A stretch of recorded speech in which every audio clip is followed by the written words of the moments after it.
Hi, everyone. Welcome to another Schoolscape online webinar. Aim of these webinars is to help transition your school online. And taking schools online also has some challenges. And I think that's why I'm really excited to have Dean from SociaLife live with us. Dean, how's it? How's it, Peter? Hello, guys, on the webinar. Thank you for coming. I'm very excited to be here. Brilliant. Dean, I think now more than ever, the topic that you are a professional in is more and more relevant. So what I'd like to do is we're going to jump straight in. Just for all of the people that are watching, on your right is a chat function. We love it when everyone says hello. So how's it to everyone that said hi? Also on your right, you'll see a questions tab. So if you have any questions, please pop them in there. It makes it easier for us just to track and view. So Dean, thanks for being with us. I think at the moment, learners are facing more and more challenges because they are now spending more time online. What are they facing? So at the best of times, Peter, they experience really quite a lot to deal with, but actually a lot of the adults don't really realize the extent of that. And I'm going to go through them really quickly. The thing that comes up most in the feedback from them is that in their life online, in this social life, there's actually a huge amount of comparison. So they're comparing themselves against other people's achievements, their personalities, their clothes, their looks, whether the person is cool, whether you got invited to the party or not. And it's the number one thing in the data that they say is that in some sense it can get you down, you can feel a little bit trapped. That's where the issues happen. So as much as they appear to love their social life, they also feel a little bit trapped by it, and that self-esteem erosion in that sense, really. And then of course we've got issues around attention, anxiety, depression, OCD, self-harm. We work with the Red Cross Children's Hospital. Self-harm is the number one thing that they said that they're experiencing. We then have issues around sexuality, so that's exposure to porn, that is sexting, it is sextortion, which is where you get bribed for money. Then you've got reputational issues, which affects the school, which is when somebody does something wrong, it goes viral, the parents get crazy, they're then calling the legal lady Emma Sadler, the person's reputation is being indexed on Google or on social. We've then got privacy violation, we've got hacking, location, passwords, identity theft, we've got cybersecurity, which is external threats, catfishing, all those types of things. Wow. We just don't realize. We do not realize that we've handed these lovely kids that we all, you guys that are working with them are working so hard to look at them, and the parents have gone so far to try and look after them as well. And there's actually this invisible world with all these little dimensions where they can trip up. And I honestly believe that in that mix of things that they have to face, the inevitability for a teen at least, maybe not for the preteens, but for the teens, there is an inevitability in that for sure. Doesn't matter who you are, unless you're offline, you are going to experience one of those risks.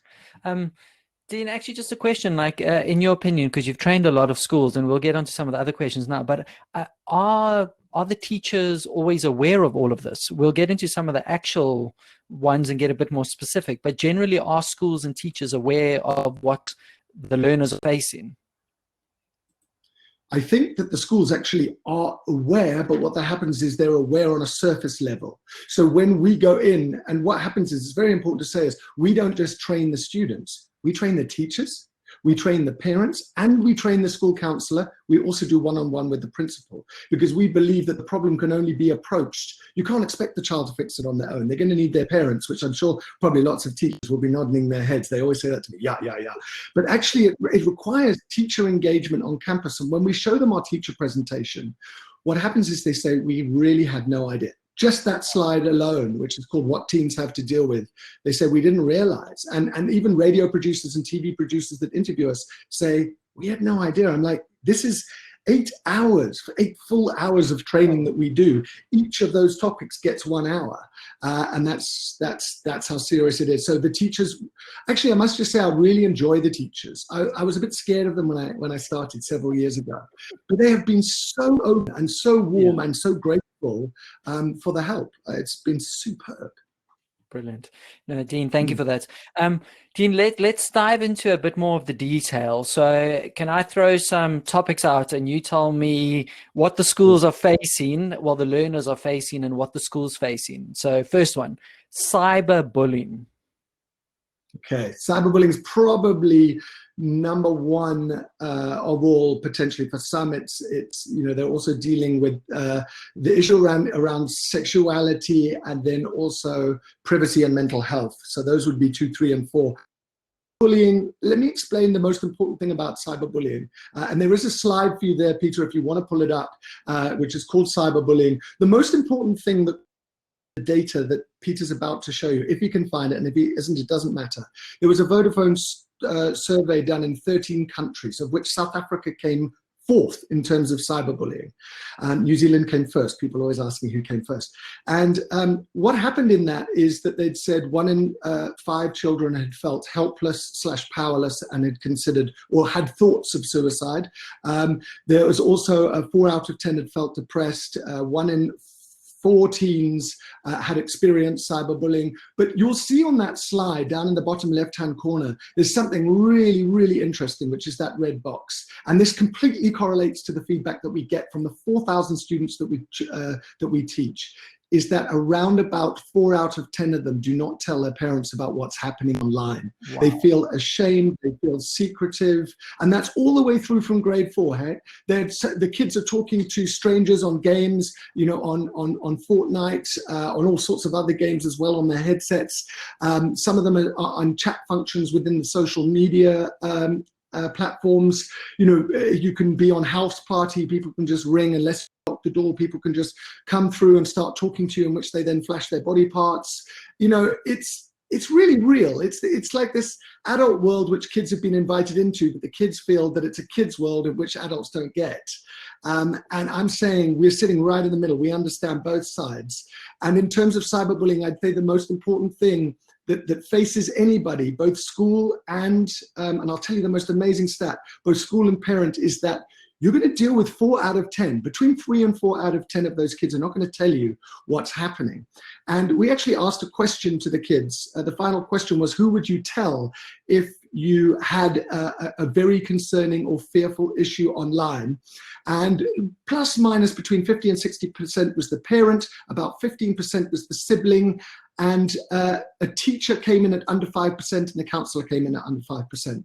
And I don't mean for any second that they don't trust the counselor. They would talk to the counselor about an offline issue, but they wouldn't talk about an online issue for a couple of reasons. They feel ashamed, they can feel vulnerable and weak because this should be their strength area, but they also feel like adults don't understand it, right? So there's this generational divide that's natural between any generation, like, the old dude, he doesn't get it.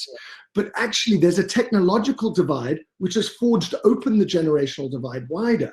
And that is just, that's crazy. And kids say, we have a great slide in our parent presentation which says, this is what your kids aren't telling you. And because they tell us, like, written in surveys and things like that. And they say, our parents don't get it.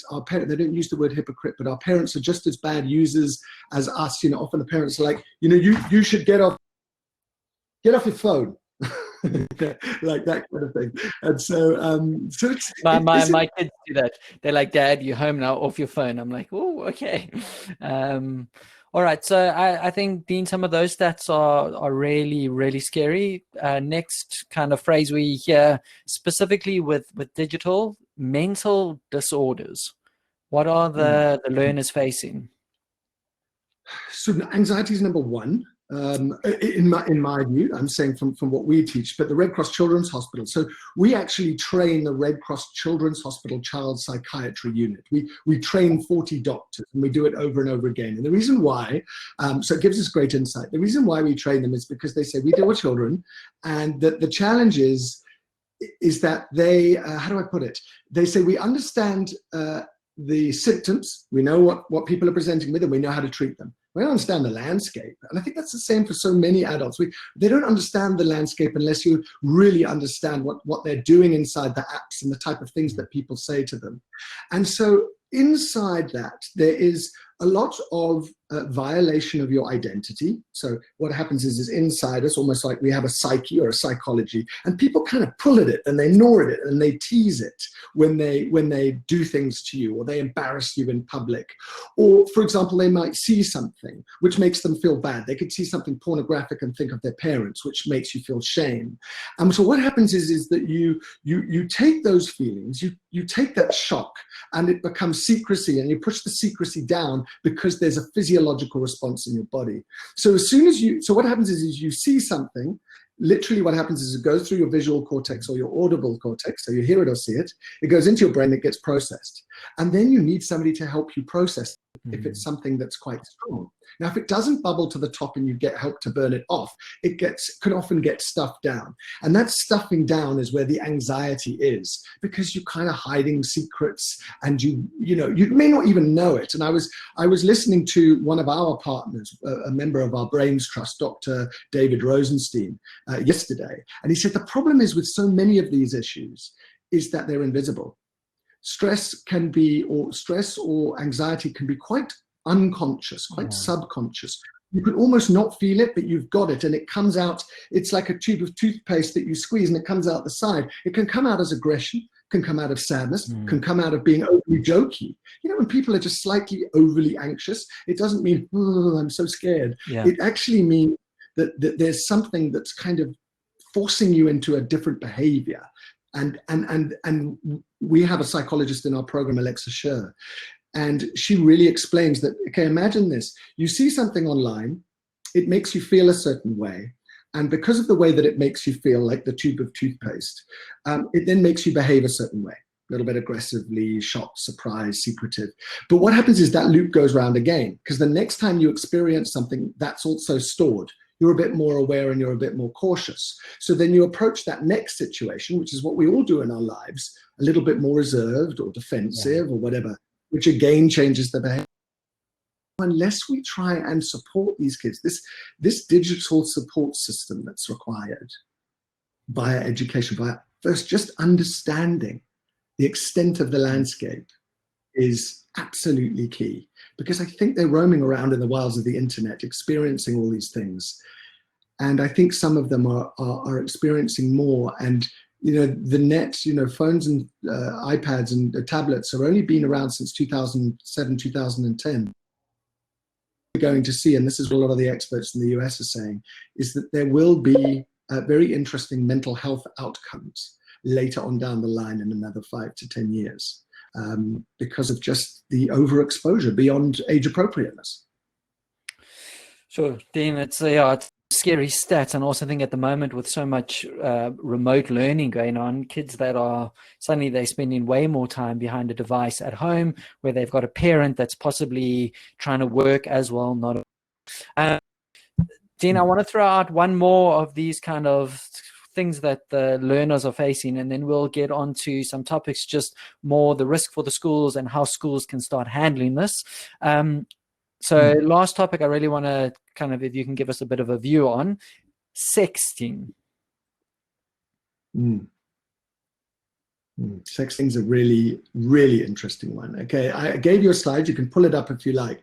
So here's the thing about sexting, and I really get it. So what I mean by I really get it is I really get parents and schools concerned, because it's super real. Imagine now the data on sexting that it's going up in terms of one of the largest pornographic sites in the world. Its traffic was up 11%, and its traffic was already huge. That was just in the last month. So this level of isolation has forced people, with the lack of physical contact, to increase their exposure to this type of communication. And at the bottom of that slide that Peter's just shown, you're going to see something, and it's quite shocking. There was an article in The Atlantic last year, a magazine in New York, which said sexting is a form of sexual activity. It's not a gateway to it. I think that's what sometimes our generation don't, perhaps not everybody, but they don't really understand. So what that actually means is that the titillation and excitement of getting a naked photo is as good as a physical touch. Okay, because you can keep it stored, you can do whatever you want to do in private with it, it's repeated, there's a lot of currency, and I'm going to talk about currency in a minute inside it. And so we don't understand that actually imagery and reputation and identity is currency in teenagers' lives. Those that are in schools, they will understand it. They won't understand the extent to which it's lived out online. Let me explain to you what we understand to be the issues around sexting. Is that number one, it's an expression of a rebellion. If you go back 20 years, people were following the Marlboro Man. Okay, this is really cheesy, but smoking and looking at those icons. Or before that was James Dean, these rebels. And then there was alcohol, or people would be smoking drugs or cannabis or whatever until they made it legal now. And it's an expression of rebellion. This is your body. This is yours. You get to choose. Nobody gets to know.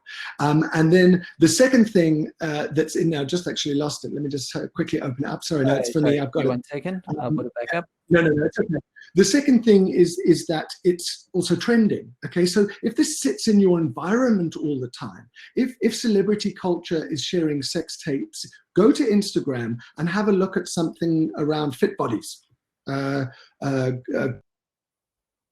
fitness, six packs. You'll be amazed what you'll see, the level of reveal. It's that the skin culture has increased so much because we're living in a photographic culture. The next one is currency. It's that for a while, we used to have selfies and we'd hold this thing up and it would look at ourselves and we'd go, yeah. And that's when you're preteen, you're using selfies and showing people your cool stuff. But once you move into that kind of zone of being more sexual, what happens is the requests come in that like, nice selfie, but how about a proper selfie? And if you give it, there's some cool in that. But the problem is that the data is showing us that boys, the data is showing that often boys, more than 40%, 44% will share it. I personally believe it's much higher than that, like 75%. And I'm not exclusively talking about boys. I know it sounds sexist, but that is where the trend lies. If we understand social currency and we understand that that currency needs to dial up throughout the life of the teen, then we'll get why there's sexting there. Sometimes it's just innocence and stupid. Okay, that's the top right bullet point there, is that the prefrontal cortex isn't developed, as I know most teachers know, only develops at 25. One particular school, some boys had upskirted a student teacher. So they'd taken a photograph up the skirt of a student teacher and were sharing it. And when they got hauled in front of the principal, they said, what did you think they were doing? They said, well, we didn't really think about it. It just kind of seemed like a good idea at the time. In addition, there's pressure or flirting. So it could be just two girls saying on a Saturday night, let's take our clothes off and send it to two boys. But sometimes it's about boys exerting pressure on girls or girls exerting pressure on boys. And the sexologist that we deal with has explained that exclusive boys to girls. Actually, girls can be, because of their intelligence, can actually be incredibly clever at this. And Emma Sadler, the lawyer from the digital law company, I heard her last year saying that she has a case of one boy who'd requested a sext 54 times. And finally, then there's just jokes. They think it's a practical joke. The problem is we are dealing with people's psychology. And once that identity is broken or there's a betrayal of trust, imagine that goes through into your system and it gets stored. That creates trust issues. It creates anxiety, how many people saw it. It's just this tiny moment. We always say one click, snapshot, and it's gone. That's it. All right.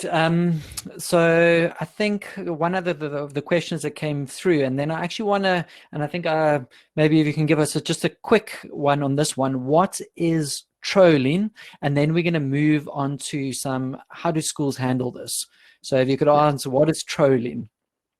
So essentially there's many forms that you may about with respect to online bullying or cyberbullying. They might talk about trolling, flaming, shaming. There's all sorts of different ways of doing it. They could catfish as well. It's another form of bullying. So I'm going to answer the question about trolling. They're all pretty much the same. Trolling is essentially literally on trying to elicit an aggressive response. So you are a troll, like the troll under the bridge and whatever it's called, the Three Billy Goats graph. It's that you come out and you literally try and ignite a fiery response. And for example, catfishing is when you adopt the profile of another person. So you literally go in and you right click that image, you right click the name, and you literally start to build a following for me as Peter Morgan. So I go and I pretend to be Peter Morgan. And there are ways in which they can defend themselves against that. One of them, for example, for any of those teachers out there that ever feel concerned about this, I mean, this is a golden and very important tool. They just need to do an image search by going to images.google.com. And that search bar actually has a camera in it, and you upload the photograph into it, and you can see where that photo has been indexed, right? Wow. Where else it's been indexed.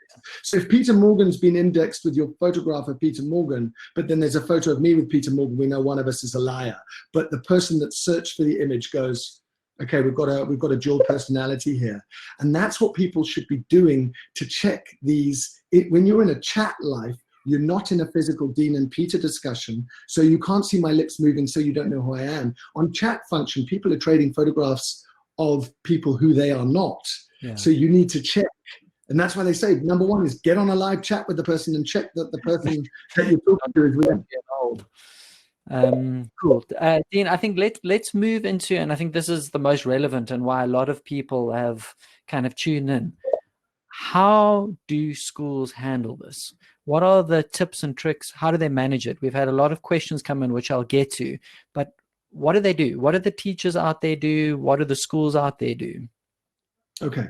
The most important thing, honestly, I believe, having done this now for several years, is that the school needs to adopt, it almost needs to draw a line and say, gosh, if we really want to handle this, if we want to look at online safety and our own reputation, because they're linked, is that what we're going to need to do is we're going to need to see a multi-pronged approach. In other words, we are going to need a curriculum in the school. Number one, we're going to need to train our students. But I am saying absolutely for sure that will only take you a third of the way.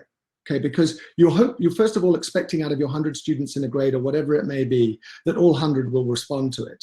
But what you actually need to do in the cases of those that may not, we're hoping to then catch them through a teacher or a mentor that may be watching out for them and seeing behavioral changes. Somebody said, how can we track a mental health disorder? I saw that on the chat, and I'll come to that in a second. But essentially looking for the behavioral changes, then asking the parents to watch out what's the extent of their freedom. Are you noticing behavioral changes? You can't do this expecting the children to change unless the teachers realize curriculum, but B, it's a curriculum that should sit inside safety, but also it should sit inside excellence. So on the one side, we need to shore them up, but on the other side, this is the fourth industrial revolution. Really worth looking at, but we need to get them to root their anchor of a foundation of online safety and digital citizenship, being savvy, in order for them to move ahead. They will literally change. They're sitting at a crossroads. They can either be mindless or mindful about their approach online. And if they're mindless, then it will be like a drag on them. And if they're mindful, they will then explore and excel. So schools need to see it as a multi-pronged approach. They need a curriculum. They need to train the parents. So that's why exactly what we do. We come in and we train the children 8 times. On identity, privacy, sexuality online, mental health, digital value system, brain and body connection, to show them, their vulnerability around their biology at the moment and how it's impacted. You need something like that, but then you need to get the parents to go, do you know what's happening? And get the teachers to say, do you know the role you can play? What is the role? We've had quite a few questions around parents. What is the role of the teacher? What is the role of the parent? And what do the schools need to communicate to their parents? Okay, so the role of the teacher is probably threefold. One is to try and bring in some, even if it's a small component, and many teachers, I deal with tons of schools, many teachers say to me, you don't understand, there's no time for that. And I'm like, you might get a lot more if you show a 2-minute TikTok video with a 2-minute discussion about what's interesting about that. Just to reveal, doesn't need to be a lecture, just to reveal about what do you see when you see that? You're bringing it into the class that it's not hidden. So what happens is not obviously for every teacher, but sometimes to bring the technology in as an entry point for discussion, but to open it up so that you can start to impart some of your wisdom. The second part for teachers is to really be able to watch out for those issues, because as I say, it's incredibly secretive.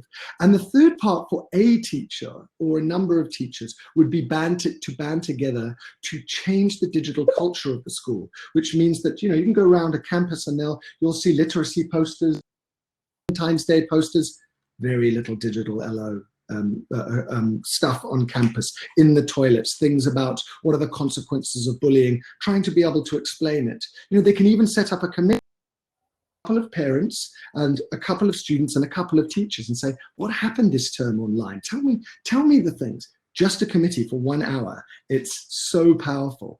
But essentially, it's about moving forward towards a digital curriculum, towards digital exposure, digital discussion, bringing it in all around you. Because at the moment, we've kind of gone, no, this is their life. You know, this is not my problem during school time. I'm saying, I think, listen, look at the amount of time that they're spending online now and the stories that I'm hearing of what they're doing while they're in class online, which is crazy, like rude, dangerous while they're online. It shows us that they need digital citizenship. It's important. Yeah.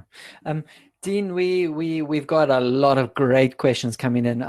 Our commitment normally to our viewers is we keep to half an hour. So I think what I'm going to do is I'm going to ask you 1 or 2 formal questions from my side. So, oh, I've lost you. Where have you gone? Viewers. Can you say it again? Can you say it one more time? Sorry. So I lost you.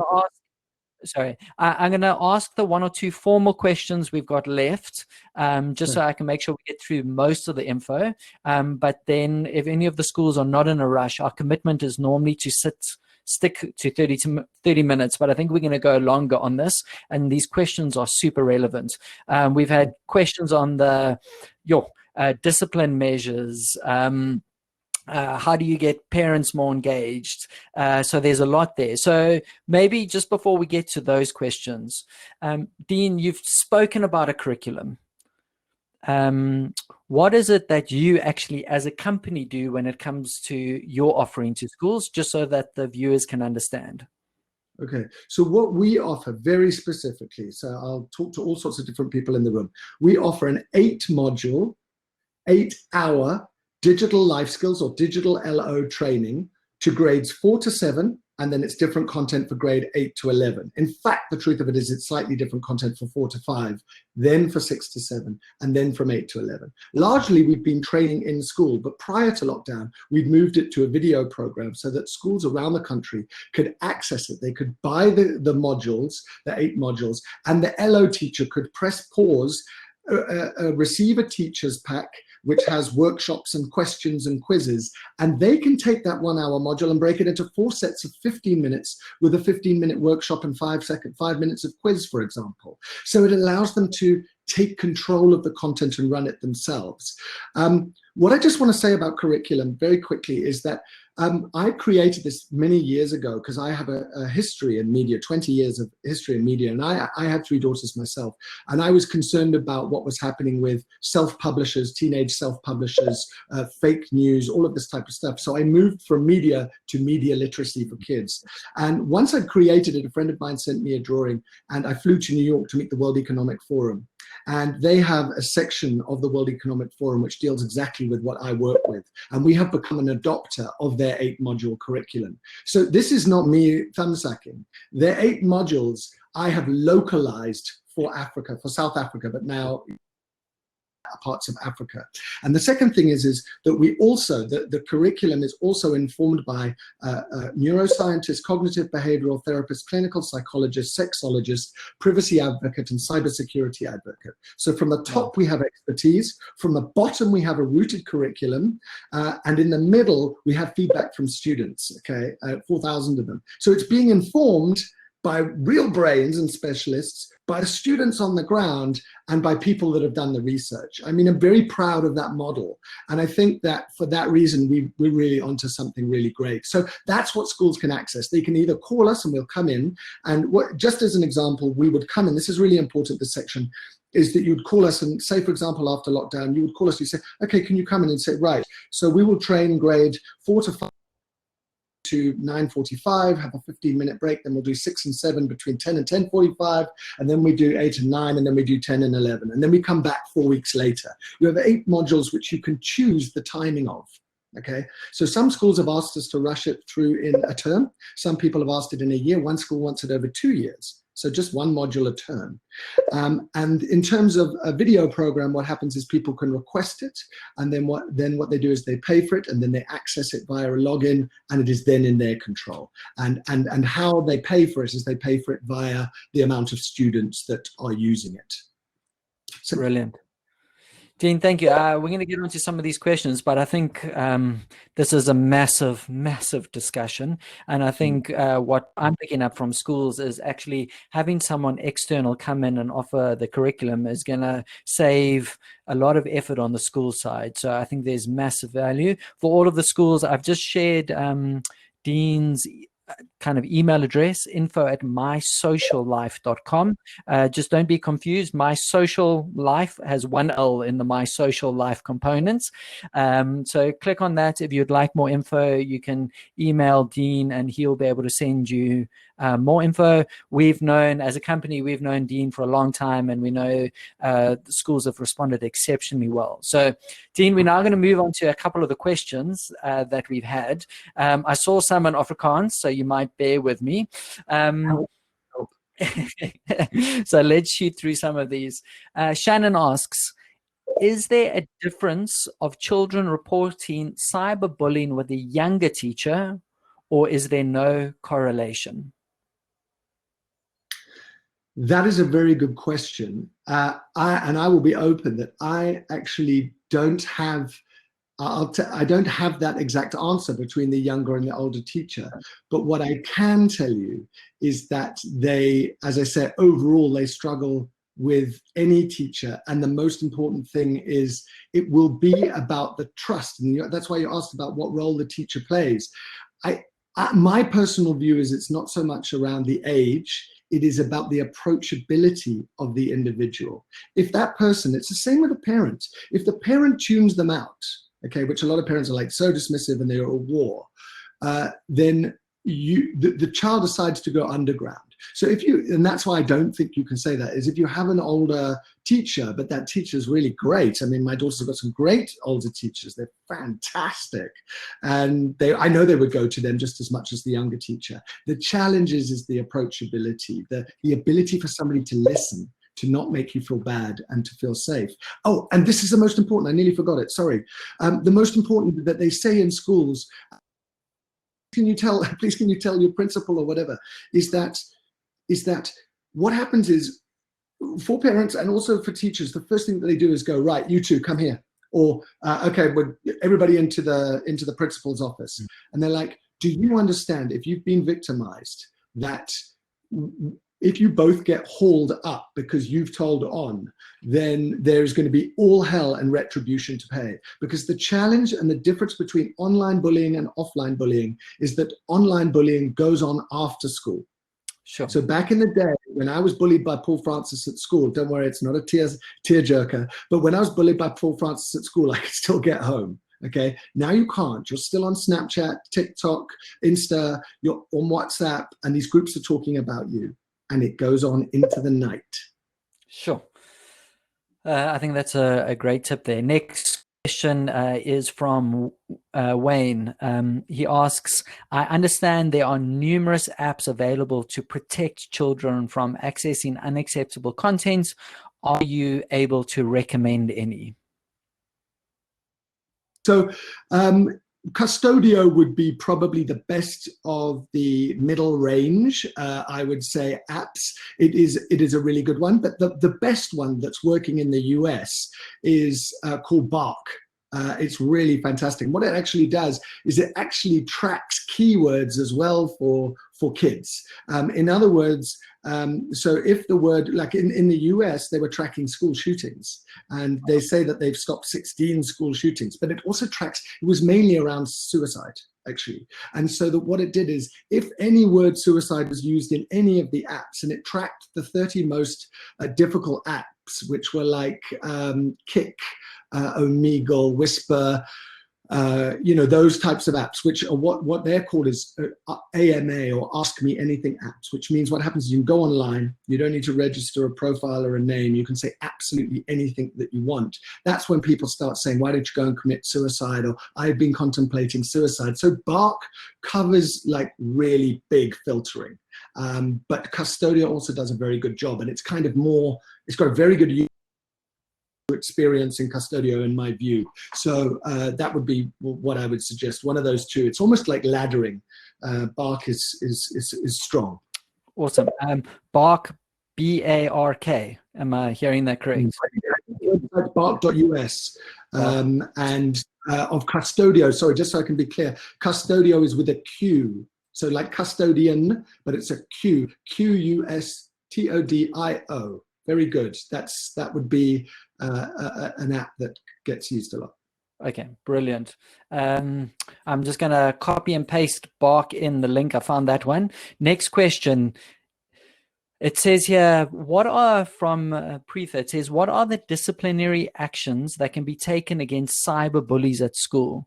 This is material on how to counsel learners. Sorry, she says there is material on how to counsel learners, but nothing on the aspect. So can you talk into tips and ideas on discipline for cyberbullying? I'll also be able to reveal that, look, of course, this is very subjective to the schools that we've been in, but talking to the students, some of them do laugh off the consequences. I don't mean to be kind of, trying to stir up trouble, but they kind of go like, these guys don't have a handle on it. Like, oh, I'll get a black mark or whatever it is. So it feels like the consequences are not strong enough. And there's a couple of areas that I think schools need to consider, which is, what is the level of tolerance? So to answer Preetha really clearly, the school needs to first of all work out, does it understand bullying and cyberbullying? So does it understand the landscapes? Does it understand which platforms and where this is happening? Because otherwise what happens is you can't actually say, we will not allow this app or we will not allow this behavior either in or out of school. If we see it, it becomes difficult. And then finally, once you adapt your level of tolerance anywhere from 0 to say 90, zero tolerance should be like, absolutely not. There is a suspension for this type of behavior. Then of course you can then move forward. The challenge is for schools is that it's really difficult to work out what's happening online, partially because your victim doesn't always talk about it, and partially because the bully is incredibly intelligent at deleting the comment. So what they do is they delete it, and then they post it, and then they delete it, and it's very difficult to screenshot it in time. Also, the victim doesn't want to screenshot it themselves. That's why we are trying to help improve a bystander culture in schools. And we actually have a little icon for kids, which is I am the witness. It's just a little I, which means I saw this. You don't have to say, I'm going to go, you just say, I saw this. And then it kind of makes the bully go, ooh, there's a big crowd here that's watching me. It's difficult. But the consequences are going to be for the school to work out what their level of tolerance is. I have one final thing to say, and this is really important, and I know I look like I talk a lot and very quickly, but my world is so complicated because there are so many different psychological aspects to it, is that, bullying is driven by insecurity, it's driven by fear, it's driven by the need for power, it's driven by history and legacy, it's driven by perhaps they were bullied by their brother or they've seen bullying in their household. There are so many aspects to it that one can say, we need to, we are going to, and that's why I said suspension very cautiously, we're going to clamp down on this. But actually what needs to happen is there needs to be an anti-bullying program that gets under the skin of bullying to allow the change to happen. And there's a very famous one in the US called No Bully, who is one of the people that we talk to and talk about. And they say that's the problem, is that actually 9 out of 10 kids don't want to bully, but their circumstances mean that they do. So the school can do all sorts of things, but unless we start to understand the context of what's happening for the person, we're going to find that it's a repeated behavior. Brilliant. Sorry. Thank you. Great answer. Okay, this one's in Afrikaans. My Afrikaans is absolutely terrible, so I'm going to try translate into English here. So obviously there's a whole pile of learners who are out there at home at the moment that are using their parents' device. How do you as a school now with remote learning actually control what the kids are viewing? If it's in the school, it's pretty easy. How does the school approach this? Do they need to speak to the parents? Do they need to recommend parents download certain software? Any tips on that? And Katharina, I hope I have correctly translated your question from Afrikaans into English. It will have been better than I did. Let's just put it that way. So, okay, actually, your question is a really good one, and actually is the same as bullying. Do you know the other problem with bullying is that it's difficult to know. The bullying issue could have been it could have been after school, and then gets brought into school. And then people say, no, but this happened outside school. But then it spills over into school. You know, and we see that with gaming particularly. So people start picking on each other in gaming, and then when they come into school, there's proper hell to pay.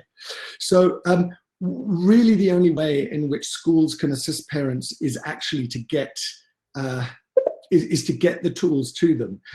You know, and obviously this sounds like a bit of a sell, and I don't mean it to, but they do need webinars from a company like ours. And we're happy to look at either a group of schools or just your school and just do it for your parents. And we can talk about however we need to do it. But it's really, you can do it. So your LO teacher, your digital LO teacher, or a tech teacher can do it. But what, again, you said it earlier, there needs to be somebody external that is not the person that's sitting always inside the school saying, you know, you must do this, because we all tune out the person that we, you know, kids tune out their parents. So we need somebody external with a real voice, with real expertise to say, let me tell you what I'm hearing. Let me tell you what they are doing in class. Let me tell you what they're doing in their bedrooms at night. And these are the things that you need to set up. And it needs to come from an authority. It just does. I mean, you can try and do it yourselves, but you actually need to, that's why I say it's a four-pronged component. We need counselors to be supported, to explain the landscape, teachers to be supported, parents to be really educated. I mean, the response to our parent webinar last week or the week before was astounding, like really good. People like, this is such a, because we're trying to help everyone here. It's like we want win, win, win, win. It's not like get off, get off, get off. It's not going to be possible to get them off. So we're going to have to understand their context, and then we're going to have to frame boundaries. But people don't know where the boundaries start and stop. They go, well, what happens if I'm like this? What happens if my family's like this? Or what happens if my child's got ADHD? And we've actually created an agreement which allows you to, almost like graphic equalizers, say, well, do you want your child to have 20 friends, 50 friends, 100 or 500? How much screen time do you think is appropriate? And then sit down with the child and say to them, same questions, how many friends do you think you should have? How much time do you think you should have online? In some cases, you might be shocked, and in some cases, you might be pleasantly surprised. But what you need is the boundaries need to be visible and in front of you. Okay, the settings need to be put in place, like screen time and all the specific settings, which are very dangerous in each of these apps. I mean, I can tell you a story about TikTok, but that's a separate issue. Actually, can you talk about TikTok? And this was going to be my last question. So one of the people say, the kids love it, and if as teachers they use it, they perceive the teachers as not as old. So I think TikTok is very relevant. Could you please actually talk about it? Is it something teachers should be using? How should they use it? And what are the risks with this? So I would say probably it's not something that the teachers should be using. I think kids would call it cringe, unless you've really got it, unless you can walk that tightrope. They always say, oh, cringe, shame, teacher use TikTok. No, you know, what you can do is you can show them perhaps a compilation in order to get your point across. And you can go to YouTube and look up TikTok compilations. If you need to download them, you can then obviously look for permission to do that, or there's software to be able to get them, just to catch like a 1-minute clip to generate conversation. We do it in our presentations. So TikTok, for anybody that doesn't know it, was previously the Musical.ly app. It was like a karaoke app. It then got purchased. It now has more than 500 million users monthly, and I think a total of 1.5 billion downloads. Okay, wow. So this is powerful. What it is as you scroll through the feed, it's like a little video feed, and the feed has dances and comedy skits and people doing like cool dances and whatever it may be. So dances and songs and all of that type of stuff. But inside it, you've got kids getting 250,000 likes. There's a girl with 1 billion views on her profile. She's a teenager. So what's happened is that has become all about currency. Is if you go into the back end of the app. Now, what I mean by the back end is you go into settings. You go to the profile, and in the top right corner, for any of you that have got parents, click on the 3 dots, which is your settings. Down, I think it's number 2 or 3 down, you're going to go into privacy and security. Those are what we call your digital doors and windows of your house, right? Now, so what we mean by that is at night, do you lock your door? Probably. Do you put your alarm on? For many, if you have one, luckily. You do that. And yet what we do is we're leaving our doors wide open for people to just be able to come in, clamber through the door and say something to you or send you a naked photograph and kind of freak you out and start to stalk you, which is what we see in some cases. So what we need to do is we need to say, first of all, I need to make it a private account. The second thing is there's another setting in there called allow others to find me on search. Turn that off. The third thing is, okay, now here it gets hairy. There's a section called automatic downloads. So automatic downloads means that the video can be downloaded onto your camera roll. Okay, so that means that video of yours, of you in your tap dance outfit, which is one of the stories that's happened, is then taken by a predator, and then it's kind of shared within a group of people, individuals like that, and they start using that photograph and manipulating it and so on. I'm sorry to be kind of so grey and bleak about it, but we need to close down the access. You know, some kids really do enjoy TikTok. They dance, they're in a small circle of friends, they have a good time. It's relatively mindless. But the problem is if the doors and windows are open, it's complicated. And that's where the mental health starts to seed in. That's where we're having attention issues, not wanting, you know, we've got sleep issues, we've got anxiety, and we've got safety, online safety issues. That is just TikTok. I could go on about TikTok for a whole hour. Okay, I think let's leave it there. Dean, I think I'm going to ask a favor. If you could stay online a bit longer, I'm going to officially end the webinar. There's a couple of questions you'll see on the right of your screen with people we could not get to. If you could please answer those. I do want to respect everyone's time. We have gone over time. Just a reminder, if you would like to get hold of Dean and his team, I am posting his email address, info@mysocialife.com with 1 L. I think if you are looking for their curriculum, if you are looking for them to come in and help facilitate parent moments, anything like that, please reach out to Dean and his team. They will gladly support you. Dean, thank you so much. I think you've been amazing. I think we could literally talk for another hour. But yeah, I'm amazed of what you've brought up already. Thank you. Some incredible tips. We appreciate your time. Thank you. Thank you so much. All right. Cheers, everyone. Dean will be on a little bit longer, if that's okay, to answer questions. Okay, so am I, just to give me a bit of clarity, I'm going to stay on, and am I clicking start live answer, or am I just talking? Oh, no, you're going to have to type. So on your right, you're going to see a tab that says questions. You're going to have to go old school and type. I'm only typing. Okay. Okay, well, don't type because I can look a little bit kind of silly. I'm going to end it now. All right. Thank you, everybody. We appreciate your time. Thanks so much.